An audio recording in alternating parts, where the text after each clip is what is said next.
Vamos a continuar entonces con los eventos histórico-proféticos, esta última sección de este culto maravilloso que el Señor nos está dando.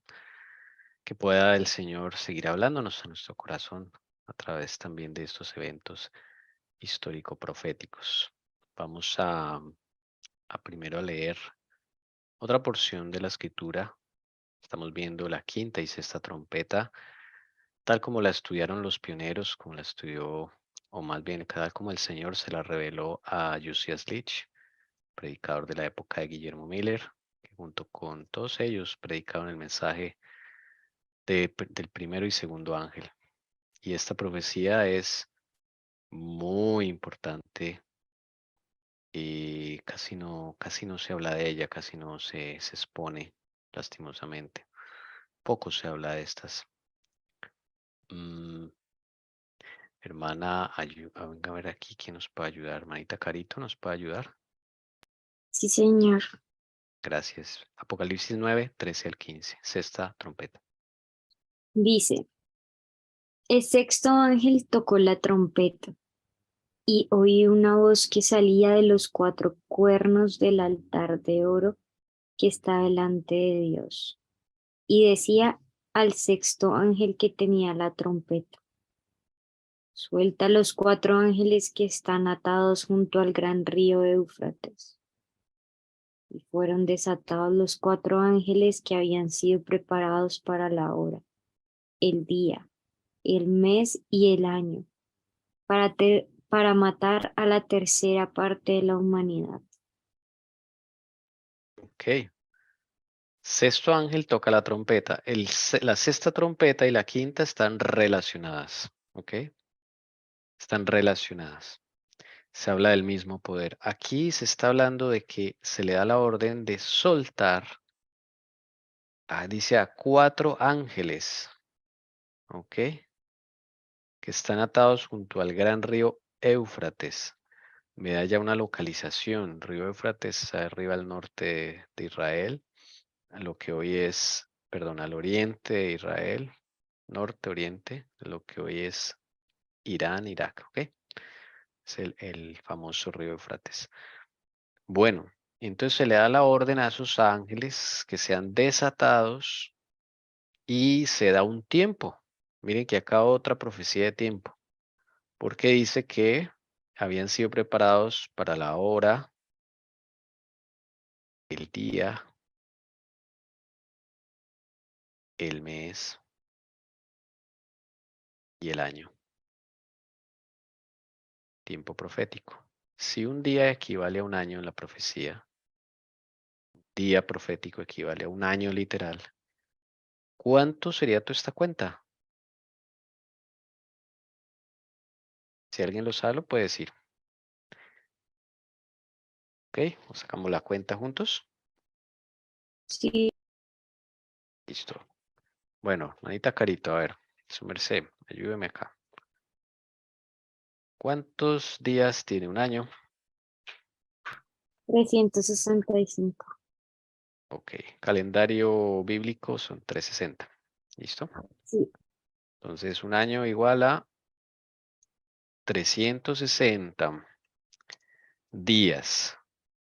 ¿Ok? O sea que esos 360 días se convierten en años. 360 años. Si entendimos la conversión, un año profético equivale a 360 años literales. Poniendo la regla de día por año que el Señor le mostró a Miller. ¿Listo? Bueno. Ahora, si alguien no entiende, se perdió, tranquilo, puede decirlo y acá entre todos lo solucionamos, que el Señor nos ilumine y lo vamos explicando. Bueno, listo. Ahora, un mes, porque dice el mes, un mes. Eso significa un mes. Un mes, ¿cuántos días tiene, hermanita Carito? 30 Bíblicamente, 30. O sea, estos son 30. ¿30 qué? años. Eso, muy bien. Listo, ahora nos toca un día.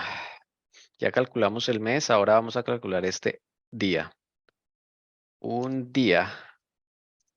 Ese es fácil. ¿Cuánto es? Literalmente hablando. Un día profético es. ¿Cuánto literal?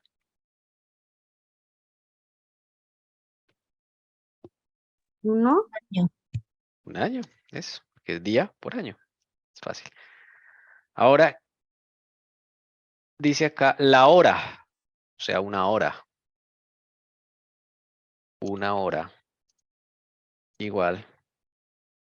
¿Cuánto tiempo es una hora? 60 60. minutos. 60 minutos. Pero tenemos que un día es un año. Esa es la conversión. Un día es un año. Si un día es un año, ¿cuánto será una hora? Un año. No, porque un día es un año. ¿Sí? ¿Sí lo ves, hermana Ok, Lucy? sí, Un día es un sí. año. Pero una hora, ¿cuánto será? A una hora. Un día. ¿Un día? Bueno, No, yo tengo la respuesta, no pero no porque sé un cómo día la tengo. equivale a un año. ¿Cómo es? A ver, un día, está bien que participen, Un eso, no día. importa si nos equivocamos. Un día profético es un año literal. ¿Cuánto será una hora? Pensemos un poquito a ver si alguno más o menos qué tenemos que hacer ahí, pues. Si un día tiene 24 horas, solo vamos a coger una hora de ahí. Solo una hora, o sea, la 24ª parte del día. Ajá. Entonces, sería la 24ª parte de ese año literal. ¿Cuánto da eso? 3. 3, un año dividido en 24 da 3. ¿Cómo hacemos? Tenemos un año, queremos dividirlo en 24 veces. ¿Qué hacemos ahí? Porque si una hora es la 24ª parte de un día, pues tenemos que sacar la 24ª parte de un año. Que hay matemáticas en estas dos trompetas. Yo tengo Mm, una idea. ¿Cuánto tiene un año? 365 días y se divide en ujú, 24. Eso Eso. me da 15.20 y bueno, sí coincide con lo que yo había copiado, que aquí sería O 15. sea, un año tiene 300. Un año literal, que son 360 días literales. 300. Y yo Queremos 24. sacar la 24ª parte. ¿Da? 15 días literales. Ah, interesante. Una hora en la profecía son 15 días literales. Solo sabiendo que un día es un año, podemos sacar cualquier tiempo profético haciendo una conversión. Bueno, interesante. Ahora vamos a sumar, porque acá me está diciendo que estos ángeles han estado allí preparados para una hora, un día, un mes, un año. En total, ¿cuánto? Entonces vamos a poner aquí el total. ¿Alguien ya lo sumó? Entonces, totales, ¿cuánto nos da? 391 años con 15 días. Mm. ¿Todo lo tenemos? ¿O alguien no le da? Sumar 360 más 30, 390 más 1, 391 y 15 días. 391 años y 15 días. El Señor es muy exacto, muy exacto. Entonces, bien, vamos a ver qué significa esto, cómo empata en la historia con los maometanos, los árabes, ¿se acuerdan? Maometanos y todo esto. Todavía no hemos terminado la quinta trompeta, quedaron cosas inconclusas en la quinta trompeta, ¿sí? Hacemos mención. Mire, todavía falta saber qué es el pozo, el abismo, cómo aplica esto bien, todavía no. Esta estrella que cayó, todavía no se sabe bien, ahí Yo sé digno de una idea, pero ese todavía no es.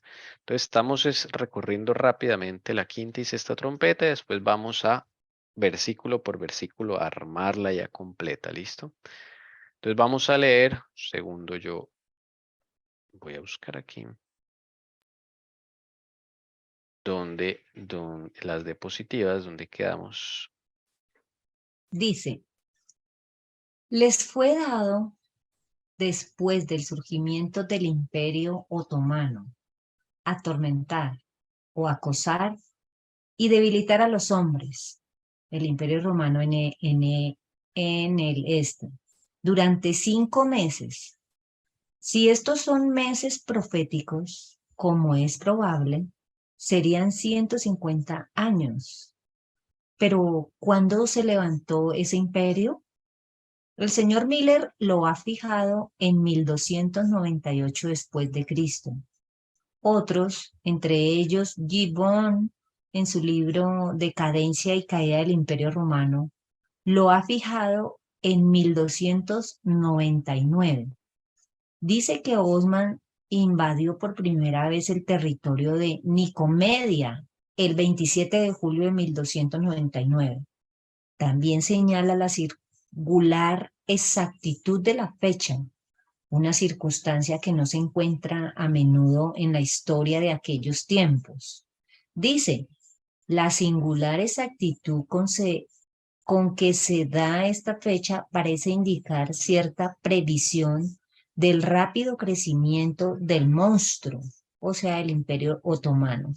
Ok, bueno, aquí estamos hablando de la quinta trompeta, bueno, o sea, para que no nos confundamos. Voy a volverme a la quinta, por acá donde habla de los 5 meses, ok, acá. Esas langostas, ¿se acuerdan? No se les permitió matar a nadie, sino atormentar por 5 meses. ¿Listo?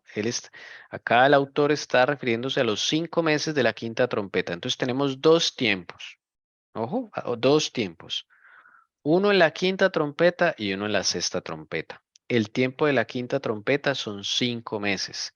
Y el tiempo de la sexta trompeta, como lo leímos, es 391 años y 15 días, que es la hora, el día, el mes y el año. Esos son 2 tiempos. Ambos se van a relacionar. Por ahora estamos en el de los 5 meses para mirar cómo esto se va a empatar. ¿Listo? Entonces acá el autor está diciendo que después de que surge el Imperio Otomano, dice atormentar o acosar y debilitar a los hombres. ¿Qué hombres son los que ellos están atormentando? ¿Qué hombres son los que ellos están atacando? Aquí está la respuesta. ¿Ok? ¿Cuáles son estos hombres? El Imperio Romano de Oriente. ¿Ok? Vamos a redactar acá. Imperio Romano de Oriente. A ver, ¿cómo se llama el Imperio Romano de Oriente? ¿Cómo se conocen las enciclopedias? A ver si alguien se acuerda. Pueden participar. ¿Alguien se acuerda? ¿Otomano? No. Los otomanos son los musulmanes turcos. Ya. Ellos van a atacar a los hombres, debilitar, acosar, atormentar, como dice la escritura. Y a esos que van a acosar, atormentar, a debilitar es el Imperio Romano de Oriente. ¿Alguien se acuerda bajo qué otro nombre se conoce el Imperio Romano de Oriente? ¿Cómo se conocen en las Los enciclopedias? bizantinos, Eso, muy bien, hermana Lucy. Señor la siga bendiciendo. El Imperio Bizantino. ¿Ok? Esos son los que están atacando aquí. Se les dijo que no dañaran la hierba de la tierra, ni ninguna cosa verde, ni ningún árbol, sino solo a los hombres, ¿ok? Que no tuviesen el sello de Dios en sus frentes. ¿Listo? A esos hombres son los que ellos se dirigen el ataque. Aunque dice acá que no se les permitió matar, o sea, matar es subyugar, conquistar totalmente, sino atormentar, o sea, hostigar. guerrear, pero no los puede conquistar. O sea, eso es un ataque contra el Imperio Romano de Oriente, que esa es la Roma imperial, esa es la facción de la Roma imperial. Bien. Esos son los hombres. Por aquí yo tengo los hombres. Los hombres. Imperio bizantino. Ok, listo. La Roma imperial. Esa es la facción de la Roma imperial. Bueno, aquí ya entonces, si ellos están atacando a la facción de la Roma imperial, ¿será entonces que detrás está la Roma papal? No lo sabemos. Sigamos pendientes en el estudio y vamos descubriéndolo. Por ahora sabemos que van a atacar a la Roma imperial, a lo que en ese momento es la Roma imperial, que es el Imperio bizantino. Ahorita vamos a mostrar un mapita para ubicarse. ¿Listo? Vamos a seguir leyendo. Ah, bueno, pero aquí viene lo interesante. A ellos se les da 5 meses para atormentar al imperio, atormentar a la facción de la Roma. Entonces son 150 años, eso ya lo hemos visto. Pero, ¿cuándo empieza ese imperio de los turcos otomanos? Porque ellos son los que empiezan a atacar al imperio romano. Además, los 5 meses, recuerden por otra diapositiva, comienzan a correr cuando ellos tienen rey. Mire, y en sus colas está su poder para hacer daño a los hombres por 5 meses. Tienen sobre ellos por rey al ángel del abismo, cuyo nombre en hebreo es Abadón y en griego se llama Apolión. O sea, hay un rey. Cuando ellos tienen rey, los mahometanos no siempre tuvieron rey. Entonces ahí nos da una clave la profecía. Es cuando tengan un rey, uno solo, no varios, sino uno. Y eso ocurre en la historia con ese señor que se llama Osman I. Bueno, me acuerdo que si es Osman o Osman, no me acuerdo cómo se pronuncia. Ok, este hombre es el que va a actuar como rey a todos los otomanos. ¿Listo? Entonces, ahí ya se cumple la profecía en el hecho de que ya tienen rey. Osman, estoy revisando aquí, Osman, sí, es como está acá, el acento es en la A, Osman.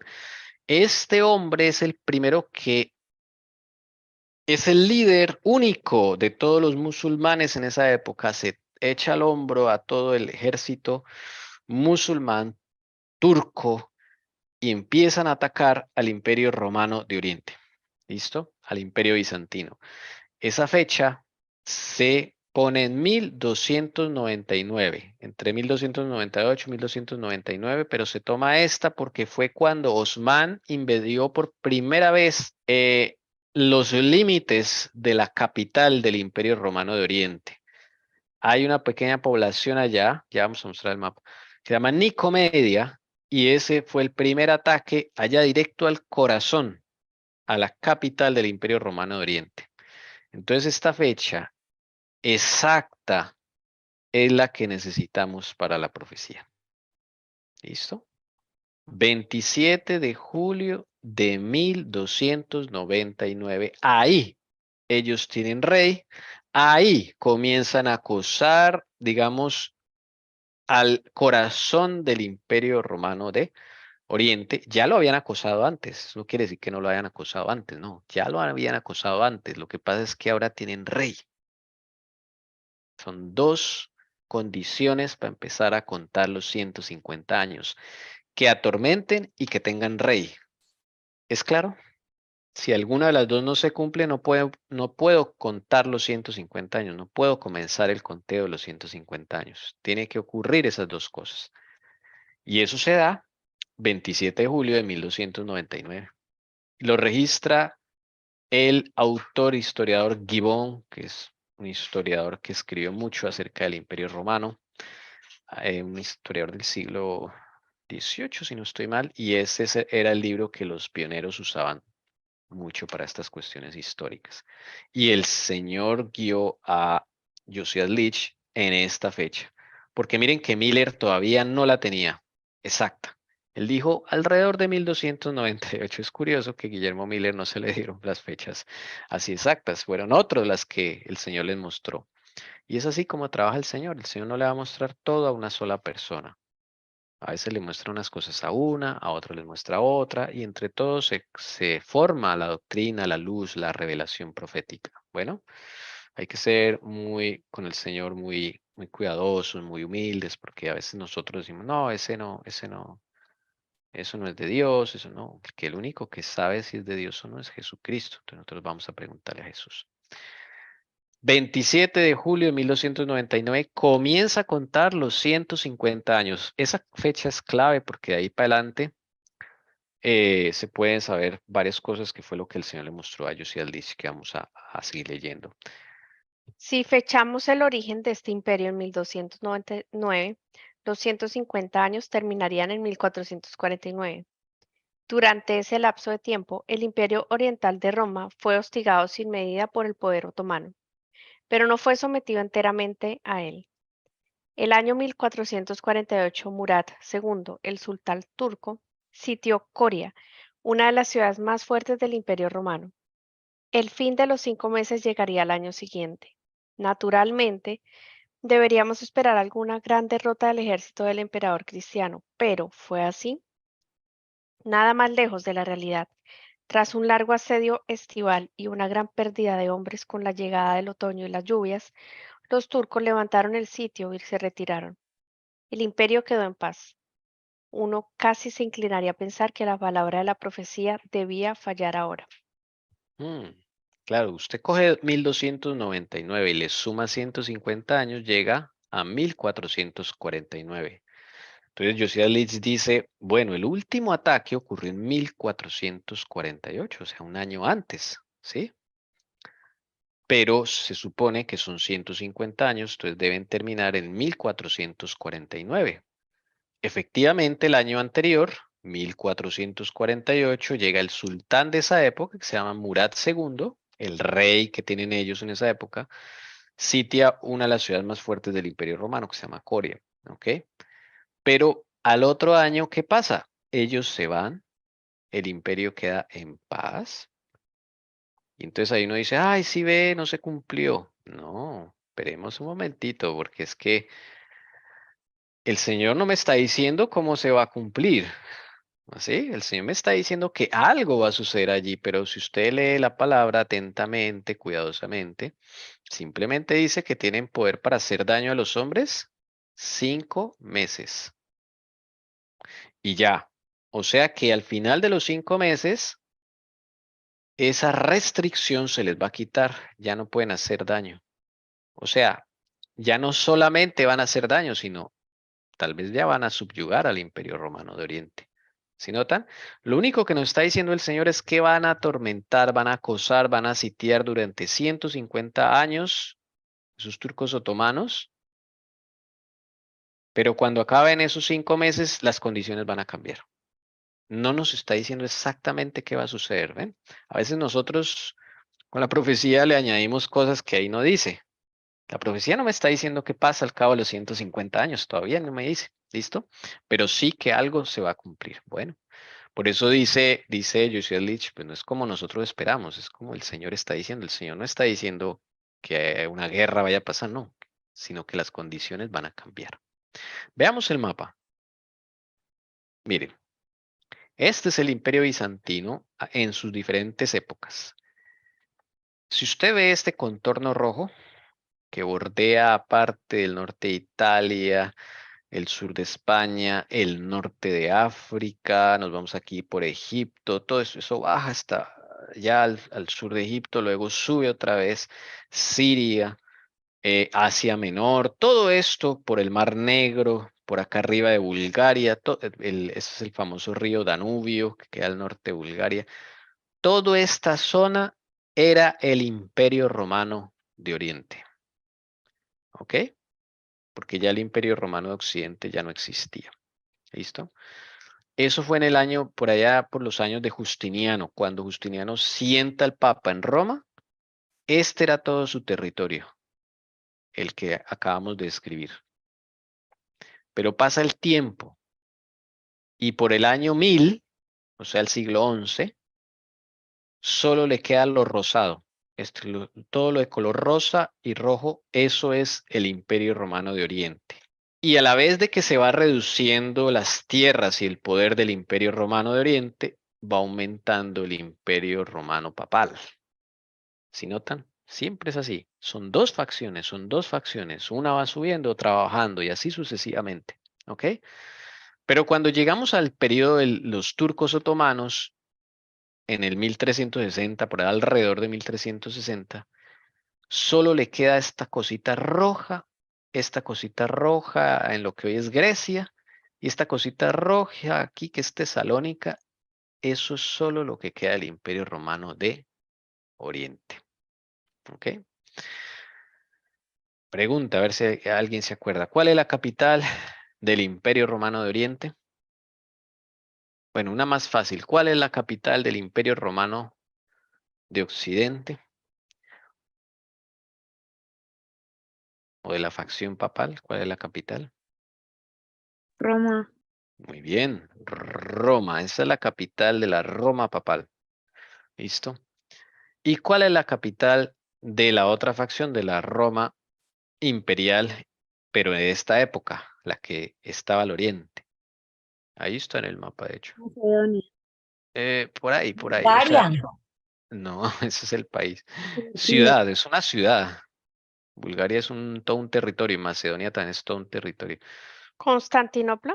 Eso, muy bien, Constantinopla. Aquí están toda la mitad entre el continente europeo y el continente asiático. ¿Ven? Aquí es lo que se llama el Bósforo. Es una entrada del mar y forma lo que se llama el Mar Negro. ¿Ok? Entonces, Constantinopla es la Roma imperial de Oriente. Es la capital, Ok. la ciudad capital de la Roma imperial de Oriente. ¿Ok? Cuando la Roma imperial era una sola, su capital era la Roma de acá.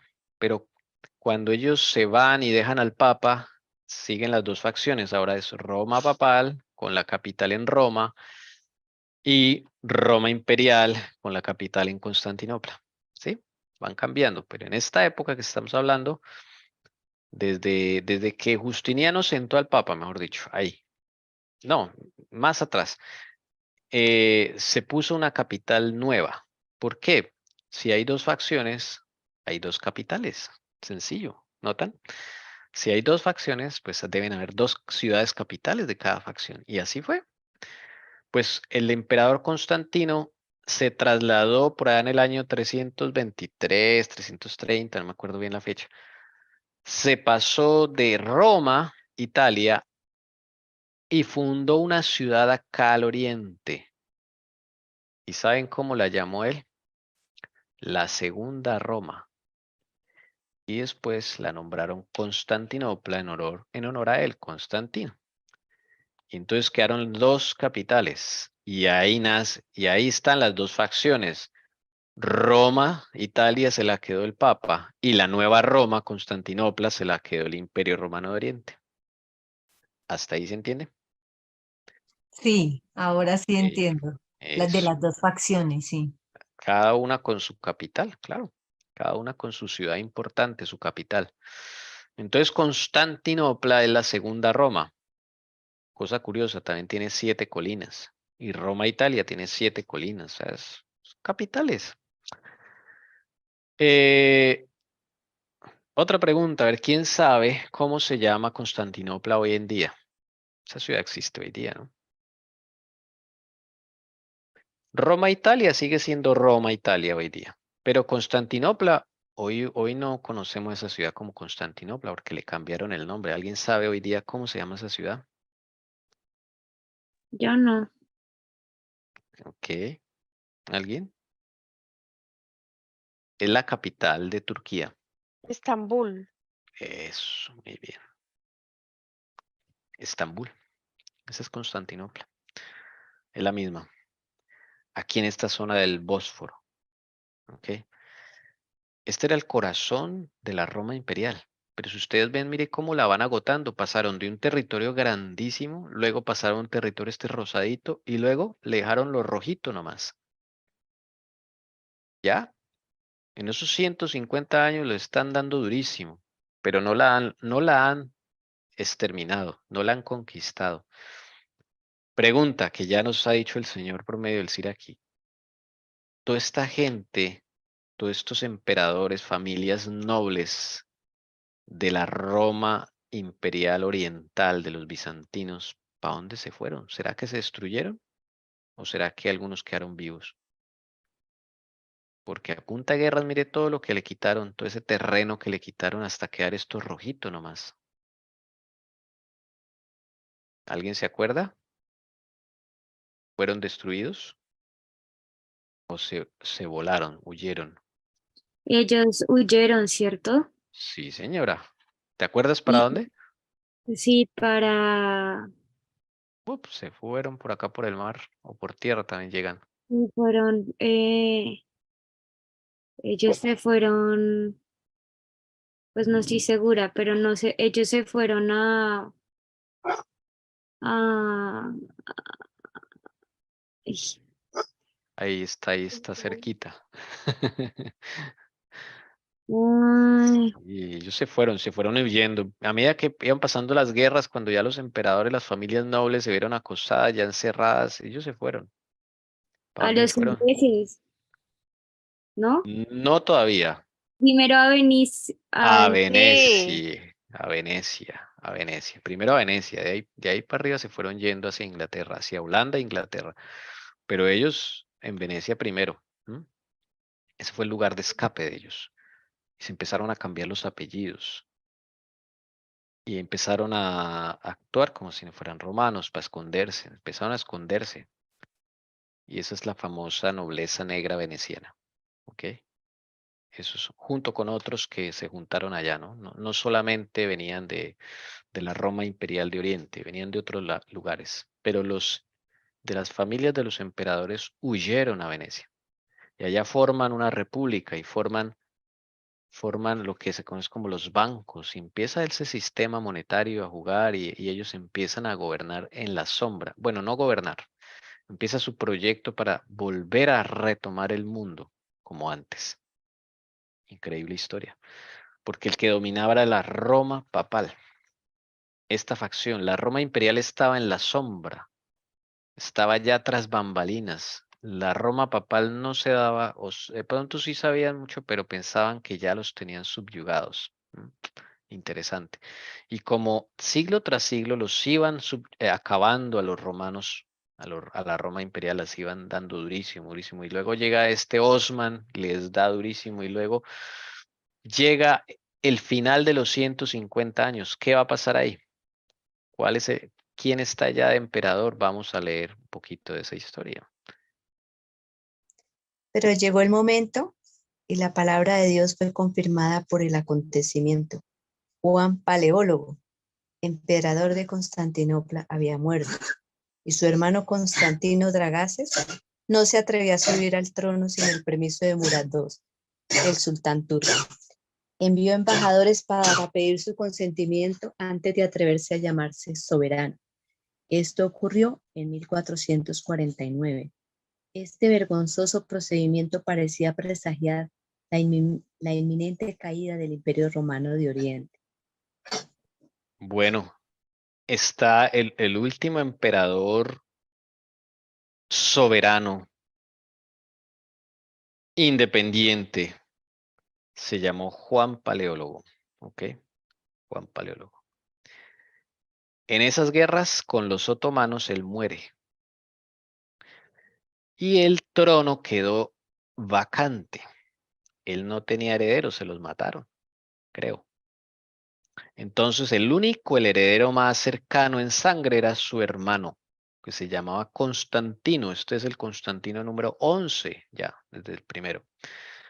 Y este Constantino Dragaces, que en el conflicto de los siglos aparece como Deacoses, ¿ok?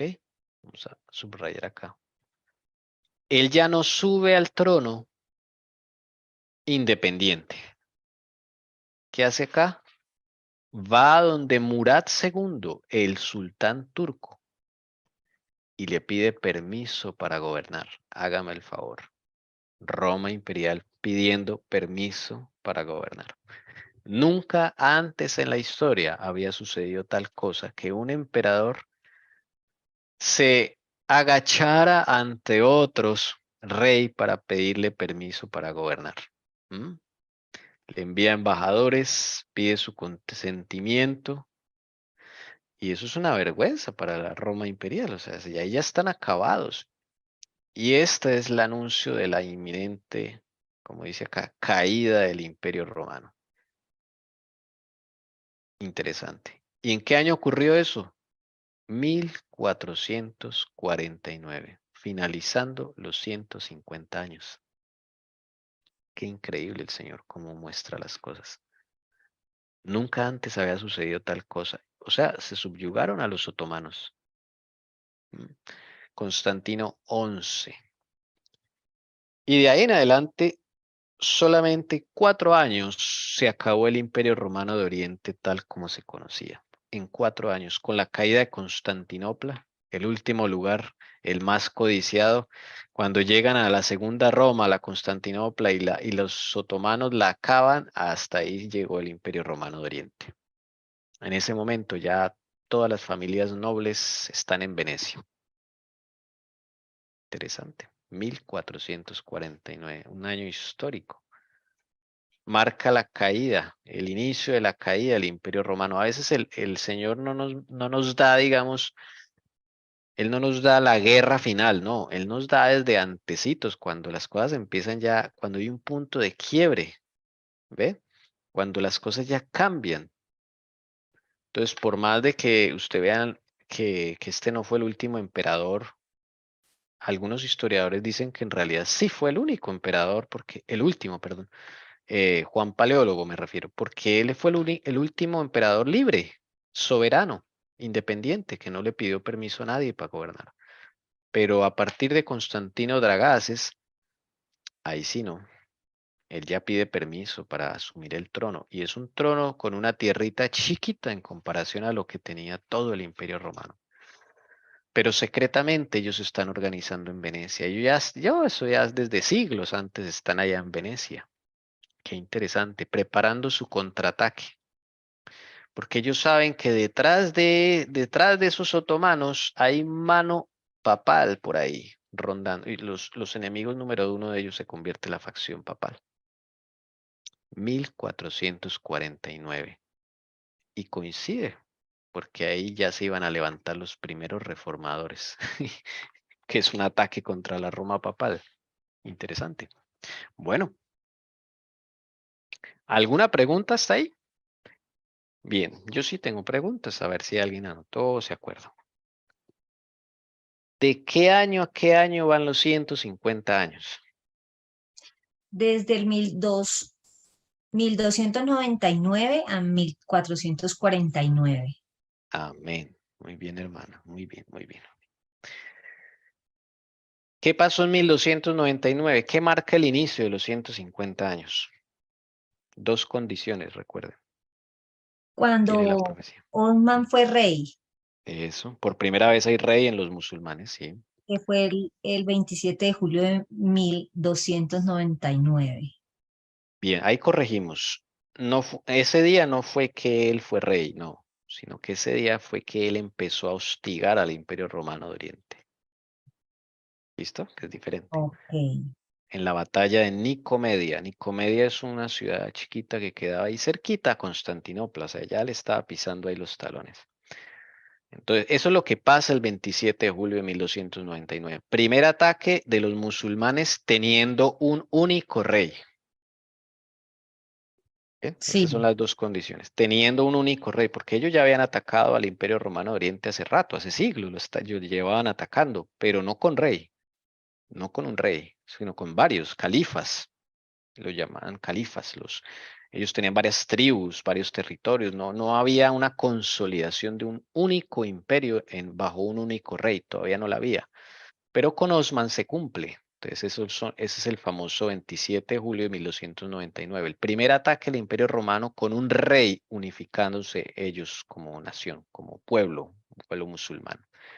Bien, Claro, sí, sí, señor. sí. Y primer Ujú. ataque trascendental, porque pues sí, puede haber una guerra por ahí, pero es que este ataque fue a Nicomedia, que es ahí en el corazón del imperio. O sea, ese ya es un ataque donde los dejan mal. Entonces, qué importante es estudiar la historia para mirar cómo se cumple la profecía, ¿ven? Bien, sigamos leyendo. Interesantes. Hermana Lucy, le toca a su merced si por favor nos ayuda con esta diapositiva. Dice, el historiador Ducas cuenta a Juan Paleólogo como el último emperador griego, sin duda porque no consideraba como tal a un príncipe que no se había atrevido a reinar sin el permiso de su enemigo. Wanquis, Otto, emperador, página 113. Gibbon, un incrédulo, está tan impresionado con la singular exactitud del registro del origen de este imperio que lo atribuye a alguna clarividencia en la historia por el rápido crecimiento del monstruo. Pero ¿no sería mejor para los cristianos atribuirlo a la providencia vigilante de aquel ser que había fijado un límite para ese y otros imperios que no podían sobrepasar? ¿Qué les había dado poder para hostigar y atormentar al imperio de Constantinopla durante 5 meses y para matarlo o someterlo a su propio dominio en 1 hora, un día, un mes y un año, siendo el total de 541 años y 15 días? Hay un historiador que se llama Ducas que dice que Juan Paleólogo es el último emperador realmente. Este es el Juan Paleólogo. Murió. Y luego el hermano es el que pide permiso para reinar. Ya no era soberano, ya no era independiente. La otrora imperio romano oriental que de antes que existió, pues ya no existe. Bien, eso es lo que está diciendo acá. Ahora, y está en un libro. Ok, acá pone el libro.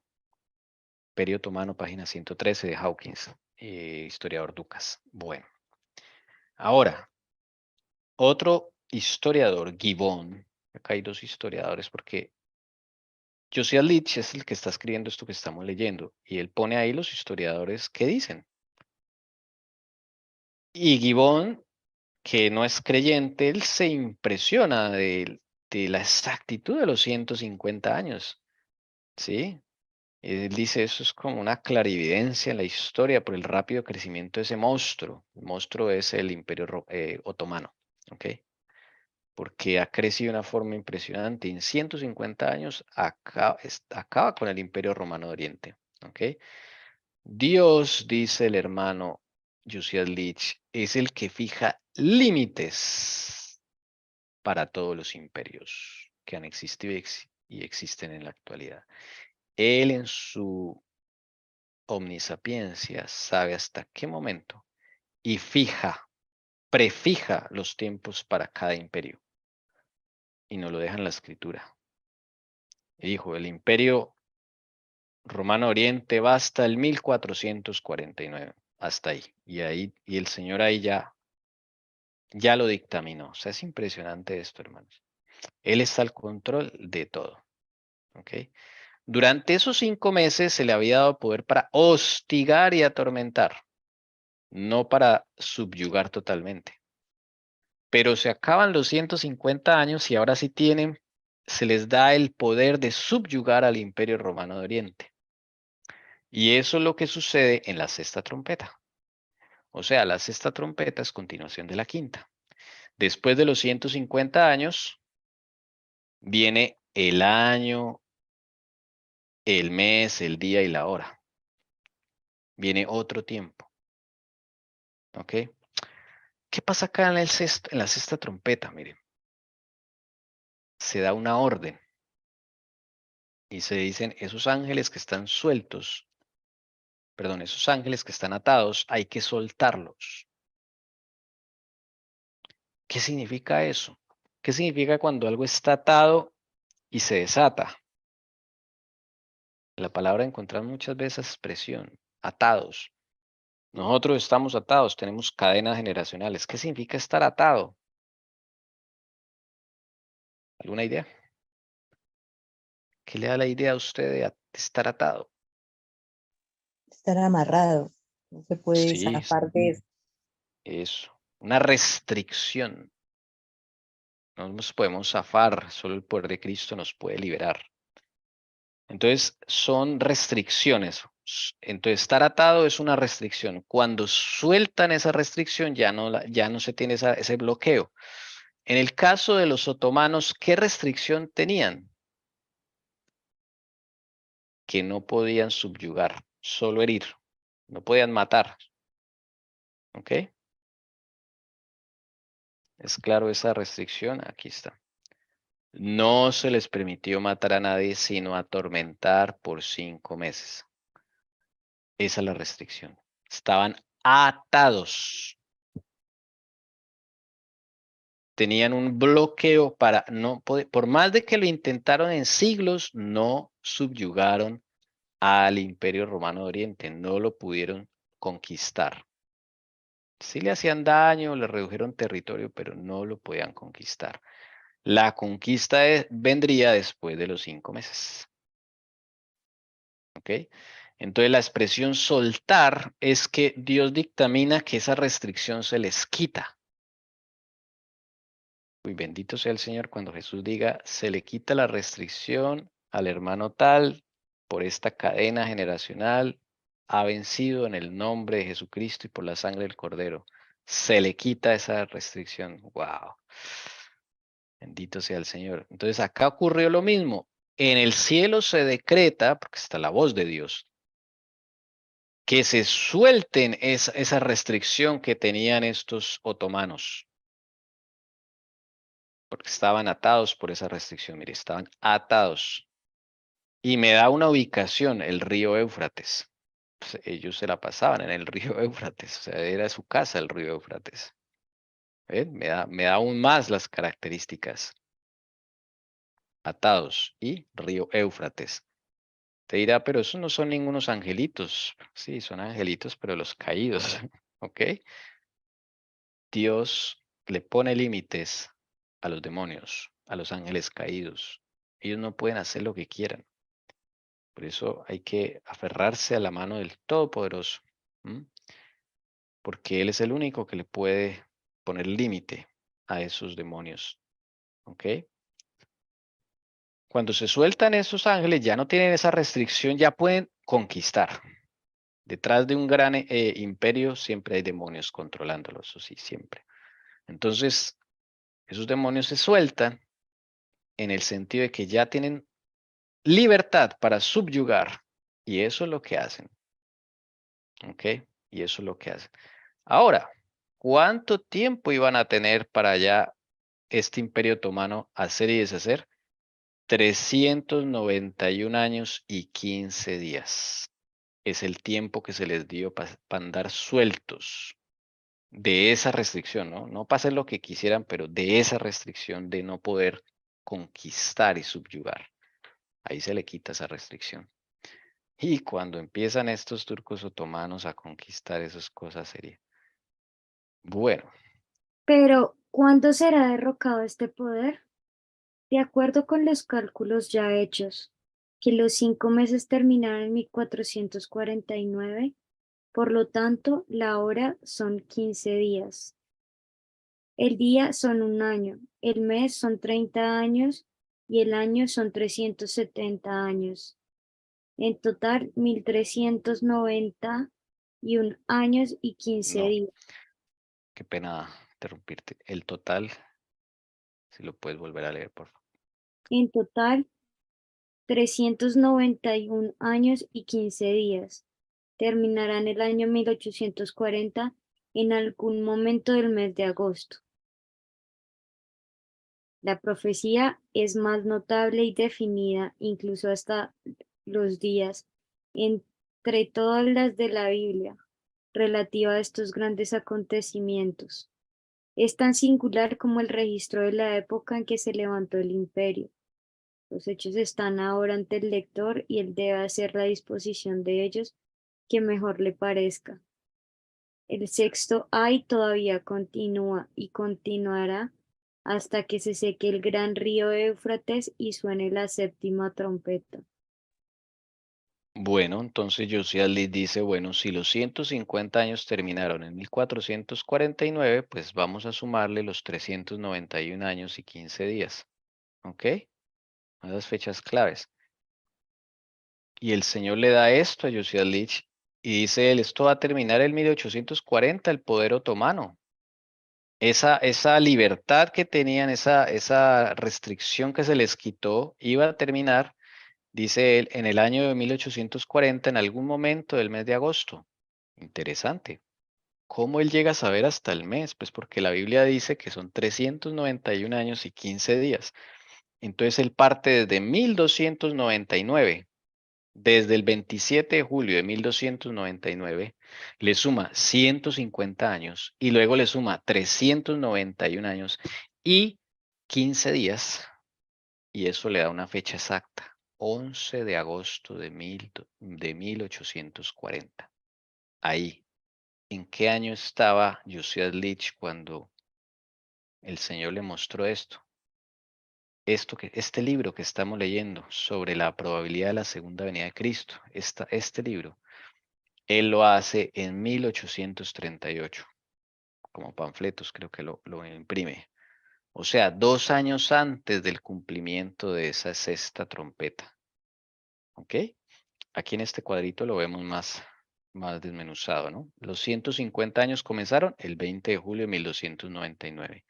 Le sumas ese primer periodo donde está la restricción de no poder subyugar, llegas a 1449. De ahí se quita la restricción, ellos pueden conquistar y conquistan al Imperio Romano de Oriente, pero también ellos tienen un límite, 391 años y 15 días, que llega hasta el 11 de agosto de 1840. En ese año, y eso se da en o sea, eso se predica en 1838, 2 años antes, hermanos. O sea que 2 años antes de 1840, o sea, en 1838, hay 2 profecías de tiempo rodando allí. La de Guillermo Miller, que termina en 1844, y la del hermano Josiah Leach, que termina en 1840. Esta se va a cumplir primero y le da impulso a la segunda. Dice, por eso dice la hermana White que esta profecía le da impulso tremendamente a la de Guillermo Miller, porque esta también es de tiempo. Entonces la gente está pendiente de lo que está sucediendo en esa época, en 1838. Y de su cumplimiento de esta profecía en 1840. Y bueno, ¿qué sucedería el 11 de agosto de 1840? Eso es toda otra historia. Tommy, una Ajá. pregunta. Sí, O sea señora. que yo tomo 391 años y 15 días y le sumo 150 para que dé 541. No. Sí, señora. De ahí salen los 541 años. Esa es Y la entonces, cuenta que hace él. y entonces yo pensaba, ¿no? Acá meditando, 391 más 1449, no, ¿cierto? No, No, eso no. no, los 541 años comienzan desde 1299. Lo que pasa es que hay 2 segmentos de tiempo que sumados es todo el tiempo que se le da a los turcos otomanos. Ah, ok. 541 años. Dice el Señor, van a tener 541 años y 15 días, de los cuales 150 años van a poder hostigar, pero no subyugar ni conquistar. Y los siguientes 391 años y 15 días de esos 541 años y 15 días van a poder conquistar y subyugar. Ya. Esa es la decisión del Señor. ¿Listo? Sí, ¿Se sí, entiende? ¿Se entiende los tiempos? sí. Bien. Josiah Leach está en 1838 publicando esto y predicándolo junto con Guillermo Miller y todos los que se unieron al movimiento millerita. No perdamos de vista el momento en el que se dijo esto, en el que se expuso esta profecía, el momento clave en el cual el Señor mostró esta profecía de tiempo. ¿Ok? Es impresionante. Eso le va a dar un impulso a la obra de Guillermo Miller, pero impresionante. Claro, si se cumple. Todo el mundo va a estar pendiente de esta fecha en esa época. Los Milleritas, 11 de agosto de 1840. Aquí ya se tiene fecha exacta. Bueno, ¿y qué pasó? Hermanos, llega el momento de agosto y se espera, ¿qué se espera? Que el poder otomano llegue a su fin, que algo pase con el poder otomano allá. Ellos ya son dueños. Vamos a volver al mapa. A ver. El Imperio Otomano ya es dueño de todo lo que Roma imperial tenía. Ellos son dueños de todo eso ahora. Ellos conquistaron la capital, Constantinopla. Ellos conquistaron Jerusalén. Entonces es de ellos. Impresionante. Ahora, ese poder se tiene que restringir. O sea, en algún momento va a acabar. Y le pasa lo mismo que a todos los imperios. Con los años empezó a decaer. Pero los hermanos esperaban algo el 11 de agosto de 1840. Llega agosto y pues en esa época no es como hoy día que uno sabe las noticias que pasa al otro lado del mundo al instante, ¿no? En esa época no había internet, no había noticieros, ¿no? Todo era por la prensa escrita y eso se demoraba, desde luego. No era que pudieran sacar así un día para otro la noticia ni nada. Y como es una noticia que no era en Estados Unidos, sino es algo que debía ocurrir allá, en Oriente, en Turquía, en Constantinopla, pues no era fácil saberlo. Y entonces los hermanos, llega agosto, silencio absoluto. No se sabe nada. No se sabe nada. El Señor como prueba tan impresionante. Entonces muchos empiezan a decir, mira, estabas equivocado, mira, charlatanes, mira. Eso fue el mes de agosto. Claro, todos miraban a ver, trataban de averiguar qué pasa en Oriente. Nada, nada, no se sabía nada. Los hermanos no sabían nada. Pero llega, ahí está la prueba, ¿no? La paciencia de los santos. Y mientras tanto, otros aprovechando el momento para burlarse, para decir, mire, no se cumplió, mire que usted es mentiroso, ta, ta, ta, ta. Pero llega la respuesta del Señor en el mes de septiembre. Pero lo impresionante es que lo que llega en septiembre cuenta lo que pasó en agosto. Uy, eso es impresionante cómo llega eso. Y se publica en el periódico de los Milleritas. Ellos están pendientes. Y se publica hasta el 1 de octubre de 1840. O sea, 2 meses casi 2 meses después del evento. Vamos a ver qué pasó. Ahí lo van a publicar, lo van a contar lo que pasó en septiembre y lo que pasó en agosto, por ende, ¿ok? Vamos a leerlo, es bien interesante, que salió en el periódico. El buque de vapor Britannia, a cargo del capitán Woodruff, llegó al muelle de East Boston el día 17 de septiembre a las 4:30 de la mañana, habiendo salido de Liverpool la tarde del 4 de septiembre. Las noticias del viejo mundo son muy importantes. Las cosas tienden rápidamente a un conflicto general entre las naciones de Europa y Asia. Turquía es la manzana de la discordia. Constantinopla es el punto de ataque y defensa. Rusia quiere Constantinopla, pero Inglaterra no quiere que lo posea, para que el zar Nicolás no interfiera con sus posesiones en las Indias Orientales. La seguridad y la paz de Austria y Prusia están relacionadas con la integridad de los otomanos y, por lo tanto, se han unido a Inglaterra y Rusia en un tratado para su apoyo. Francia, mientras tanto, se mantiene al margen de las cuatro potencias y está dando su apoyo a Mehmet Ali en sus reivindicaciones sobre Siria y Egipto para una posesión hereditaria. Bueno, esto es una noticia que llega allí. En septiembre llega un buque de allá de Europa, ¿ok? Un capitán llega. En esa época las noticias llegaban así. Llegaba alguien a contarlas. En esa época no era como hoy día que se sabía cualquier cosa al instante, ¿no? Llegaba por lo general eran los barcos los que traían las noticias, porque ellos habían estado allá. Y ese barco, miren las fechas, ¿eh? Ese barco llega a Boston, Estados Unidos, el 17. A las 4:30 de la mañana, la madrugada llega. Y había partido de Liverpool, Inglaterra, 4 de septiembre. Y ese capitán cuenta las noticias. Y él dice, hay noticias que ocurrieron ¿cuándo? Agosto. ¿Y qué pasó? Las 4 grandes potencias de aquella época, es decir, Inglaterra, Rusia, Austria y Prusia, están en un conflicto con ¿quién? Turquía. ¿En dónde? Constantinopla. Maravilloso. Pues se quieren tumbar a Constantinopla. ¿De quién es Constantinopla en ese momento? De los turcos otomanos. ¿Cuándo ocurrió todo esto? Agosto. Profecía. El poder otomano iba a terminar o algo iba a pasar con el poder otomano. ¿Cuándo? 11 de agosto de 1840. Hermanos, cuando llega esto, entra un temor en las congregaciones, santo temor. Se llena toda la gente de una expectativa y entonces, claro, comienzan a comentar, entonces sí era verdad, se cumplió. Aquí hasta ahora, esta es solo una diapositiva, hermanos, de lo que viene a continuación, porque lo que viene a continuación es el cumplimiento. Y el día exacto, hermanos, cuando se sabe qué es lo que pasó el 11 de agosto, hay un temor generalizado y la gente dice, esta gente tiene la verdad.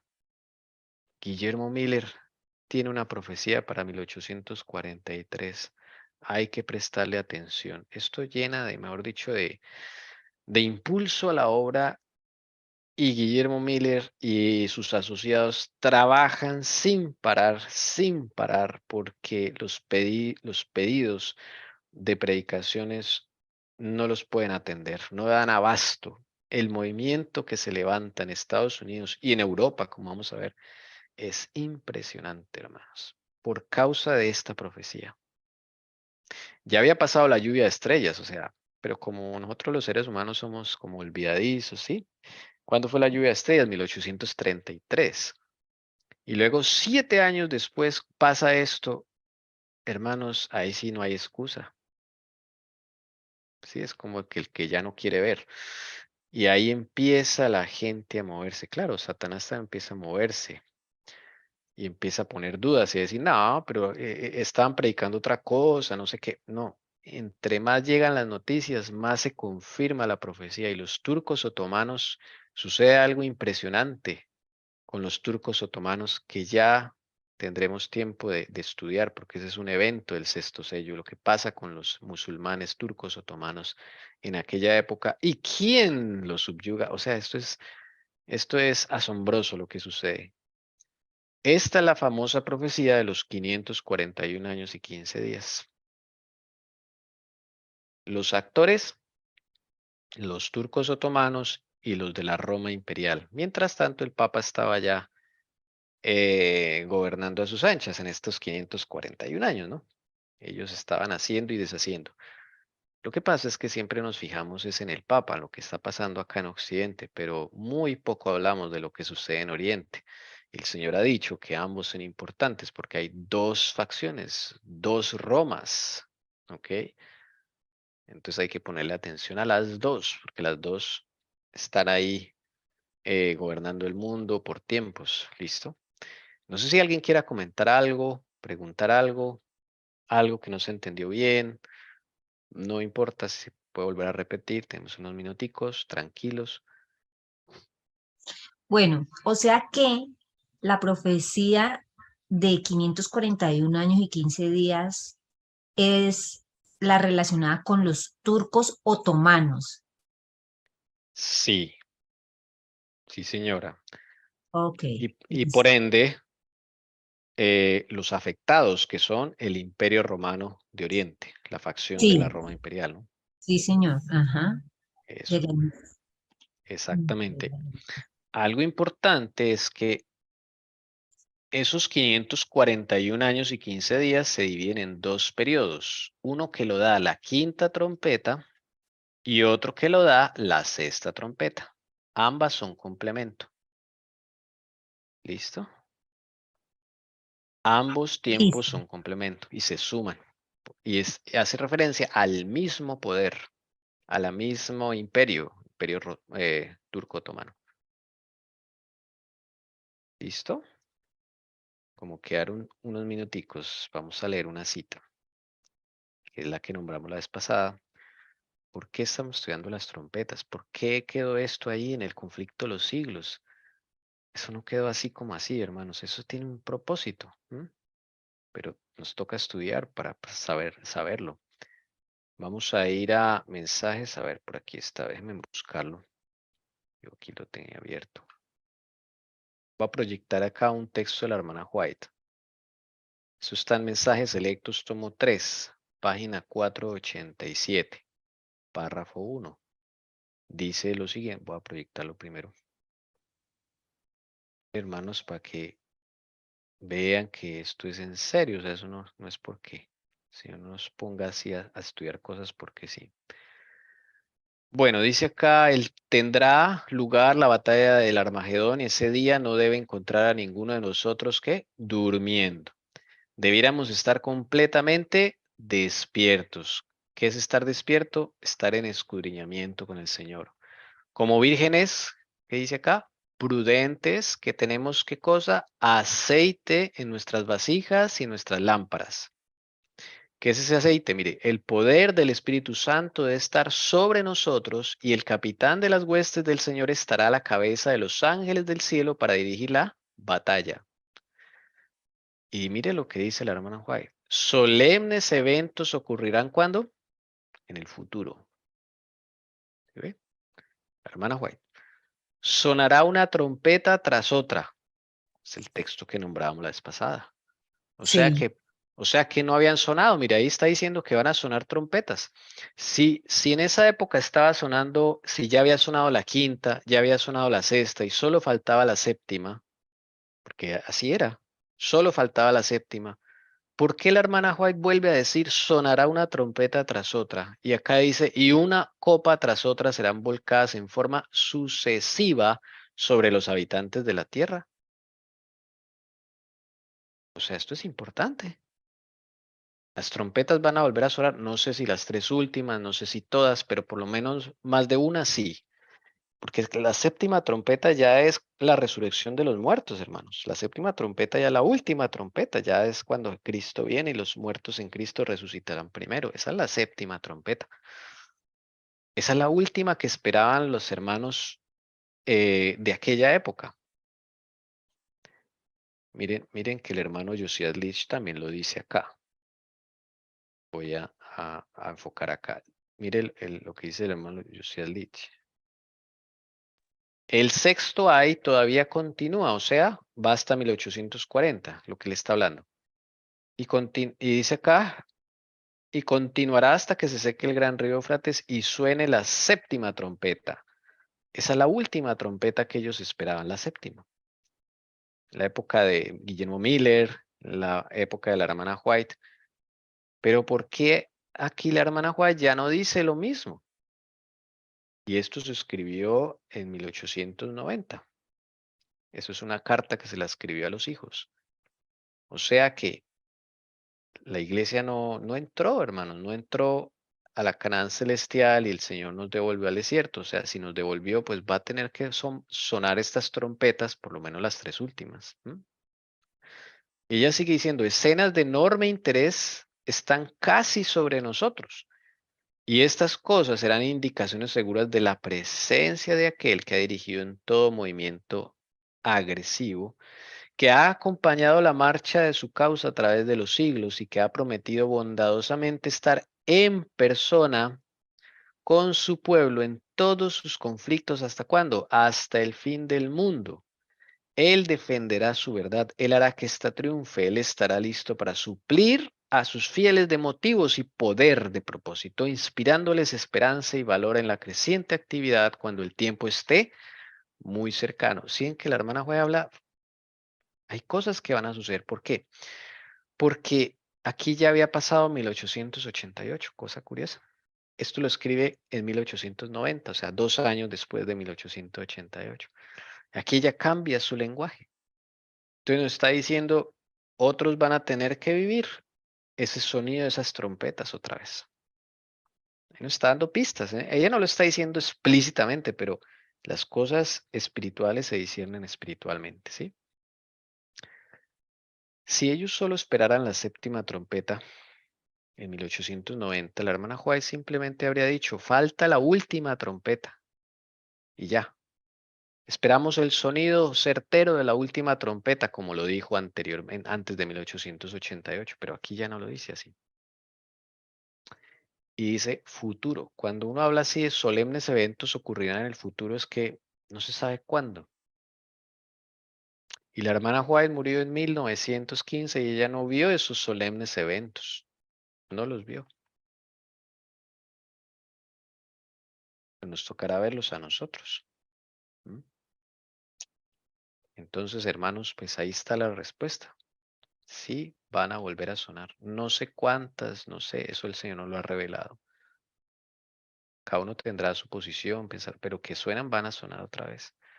Entonces, si yo no sé cómo sonó esta quinta y sexta trompeta en esa época, pues no voy a poder saber cómo va a sonar en esta época. Si no sé cómo razonaron, o no ellos, sino el Señor, cómo los llevó a razonar, cómo sacaron esto de 541 años, 15 días, cómo entendieron el lenguaje bíblico, ¿sí? Cómo entendieron que, que la estrella es un ministro, que la llave es un principado, que el pozo todavía no sabemos, que el humo son errores, que las langostas son los mahometanos, o sea, cómo ellos razonaron con el Señor de esa forma. Si nosotros no aprendemos a razonar en el lenguaje que habla Dios, pues no vamos a saber aplicar estas trompetas. Tommy, Por- Sí, ¿y quién era Josías Lish? era Yo un sí miembro sé del del, Miller, pero de Josías Lish no me acuerdo. era un pastor metodista que al escuchar a Guillermo Miller se convirtió a ese mensaje.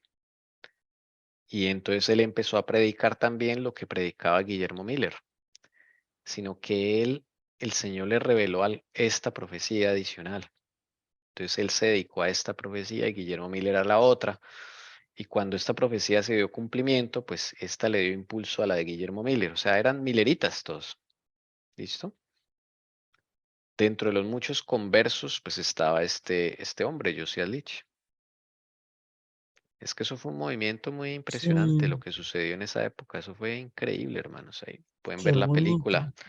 la película de Sí. Hilo al Mundo. Ahí pueden ver bien cómo se ¿Cómo, desarrolló esto. cómo veo la película? ¿Cómo escribo? Ahí en YouTube, Dilo al Sí, Mundo. No la puedo dilo, proyectar porque me cierran, nos sí, vetan de dilo. pronto. No, no, no. La película se llama Cómo todo comenzó. Listo. Pero esto surgió, o sea, ven lo interesante. Guillermo Miller va y predica. Este hombre, Josiah Litch, es un pastor. Él también está predicando, pero otras cosas. Y a él le llega un escrito de Guillermo Miller. Cuando él le llega el escrito de Guillermo Miller, él queda impactado y le impacta la forma de estudio y la interpretación profética. Entonces él queda prendido. El Señor lo usa a Josiah Litch. Y Josiah Litch, usando el método de estudio bíblico que Dios le enseñó a Guillermo Miller, es que saca esta profecía con la revelación e inspirado por el Señor. Saca esta profecía. Desde luego, noten que eso le tocó estudiar mucho. O sea, él era un hombre versado, leído de la historia y todo esto para encontrar todas estas cosas, hermano. Eso no es fácil. Además que el enemigo se ha encargado de refundir la historia y tergiversarla y cambiarla y adornarla, todo para que nosotros no encontremos fácil los cumplimientos en la historia. Eh, bien, hermanos, entonces ahí dejamos. En la tarde vamos a seguir. No se pierdan lo que viene porque esto es impresionante lo que viene. Vamos a devolvernos a la quinta trompeta para saber bien la historia de dónde parte todo esto, ¿ok? Ese es el objetivo, ya desmenuzarlo. Ahí sí, versículo por versículo, vamos a ver la quinta trompeta, versículo por versículo, y lo invito a que estudie, Excelente. porque esto es apenas como Josias Lee lo presentó, así de rapidez, porque es que Josias Lee tuvo como 2 meses nomás para preparar esto. 2 meses, eso fue 2 o 4 meses, no me acuerdo el tiempo exacto, pero fue meses, no tuvo tanto tiempo. Entonces, esto fue lo primero que salió, ¿sí? Ya el Señor le fue refinando la profecía, entonces nosotros estamos como viviendo lo mismo que vivieron ellos. Ya tenemos como un conocimiento, ya sabemos de dónde salen los 541 años, ya, todavía todavía hay cosas que no sabemos bien. ¿Sí? Cómo saber el significado. Entonces vamos a ir versículo por versículo con también escritos de Josiah Leach, viendo cómo empieza todo esto, porque la quinta trompeta empieza con una estrella que cae del cielo a la tierra. Ese es el inicio de la quinta trompeta. ¿Quién es esa estrella? Porque el Señor señala ahí una estrella y se le da la llave del abismo. Todas estas cosas con la ayuda del Señor, los invitamos, hermanos, en la tarde. Bueno, no sé si alguien quiere ayudarnos con la oración para finalizar. Bueno, yo. Padre nuestro que moras en las alturas de los cielos, agradecido, Señor, por este gran estudio donde nos permites conocer la historia, Señor. Gracias porque a través del tiempo se nota la grande misericordia para con todo tu pueblo. Bendito y alabado seas. Gracias, Señor mío. Gracias, Señor, porque tú también diriges a los hermanos de la verdad. Os hará libre para que conozcamos todo esto que estaba escondido y que en tu grande misericordia lo saca a la luz para que cuando se nos pregunte si esa es tu voluntad, Señor, tú pongas en nuestras mentes estos estudios y porque además en estos tiempos tu palabra dice que debemos estar estudiando. Muchas gracias porque para siempre ha sido tu misericordia. Señor, clamamos a ti para que en este día, sábado, delicia santo glorioso de Jehová, tú nos santifiques, Señor. Necesitamos tu santificación cada día. Tu Santo Espíritu se ha derramado en cada uno de los que estamos aquí presentes, como también derramado en todo el mundo entero sobre cada hijo tuyo que está adorando en este día. Danos tu bendición, síguenos asistiendo, morando en nuestras vidas, en nuestra mente, en nuestro corazón, en nuestra alma. Te lo pedimos en el nombre de Jesucristo, hágase conforme a tu voluntad. Amén.